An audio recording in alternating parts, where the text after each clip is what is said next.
இதை வந்து பார்த்தீங்கன்னா ஒரு 100 லிட்டருக்கு 1 கிலோ வெல்லம் போட வேண்டியது இருக்கும். இது 5லேருந்து 6 நாளில் ரெடி ஆயிரும். காலை மாலை 2 வேளையும் கலக்கி விடணும். நம்ம இதை எப்படி பெருக்கிறதுன்னு பார்த்துடலாம். ஃபஸ்ட்டு வந்து பார்த்தீங்கன்னா நம்ம 2 கிலோ வெல்லத்தை இதில் போட்டுடலாம். 2 கிலோ வெல்லத்தை போட்டுடலாம். அப்புறம் வந்து பார்த்தீங்கன்னா 1/2 லிட்டர்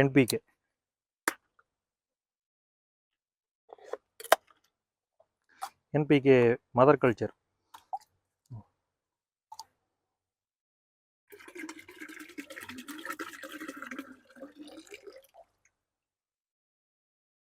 இதை போட்டுடலாம். அதுக்கப்புறம் ஓடபிள்யூடிசி சொல்யூஷன் இருக்கு இல்லைங்களா, சொல்யூஷன் இருந்தால் ஆல்ரெடி ப்ரிப்பேர் பண்ணி வச்சுருந்தா ஒரு 10 நாள் சொல்யூஷனை ஊற்றலாம். இல்லாட்டி நம்ம அது கூட ஃப்ரீயாக வரதை ஊற போச்சு அப்படியே போட்டு கலக்கிடலாம்.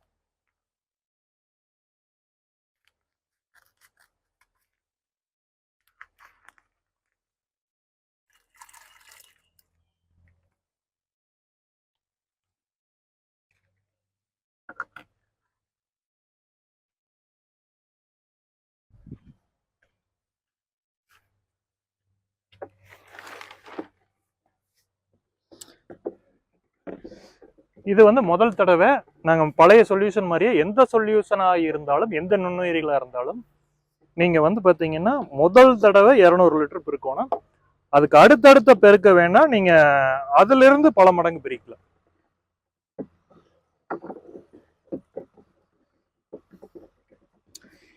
இது கிட்டத்தட்ட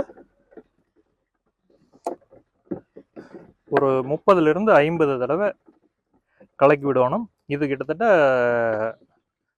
முதல் ஒரு 6 நாட்கள், 6லிருந்து 7 நாட்கள் கணக்கு வச்சுக்கோங்க, ரெடி ஆயிரும். காலை மாலை 2 வேளையுமே கலக்கி விடணும். வெல்லம் நாங்கள் நாட்டு சர்க்கரைன்னு எங்கேயும் சொல்ல மாட்டோம். ஏன்னா வெல்லம் தான் பெருக்க நல்லா இருக்குது, அதே சமயத்தில் கண்டாமினேட் ஆகாமல் இருக்குது. இது எங்களோட பர்சனல் எக்ஸ்பீரியன்ஸ்னால சொல்கிறோம். அதாவது வெல்லம் வந்து நீங்கள் ஆர்கானிக்கு அந்த கெமிக்கல் கலந்துருக்குது அப்படின்னால நிறைய சொல்லிட்டு இருக்காங்க. எந்த ஃபார்மேட் வெல்லமாக இருந்தாலும் நீங்கள் யூஸ் பண்ணலாம். அது எந்த விதத்திலையும் இதை பாதிக்காது. இவருடைய முழு வீடியோ மற்றும் தொலைபேசி எண் வேண்டுமா? உடனே இப்ப நீங்க பார்த்த இந்த வீடியோ கீழே இருக்கிற இந்த பொம்மையின் கை விரலை தொடுங்க போதும், முழு வீடியோ ஃபோன் நம்பர் கிடைக்கும்.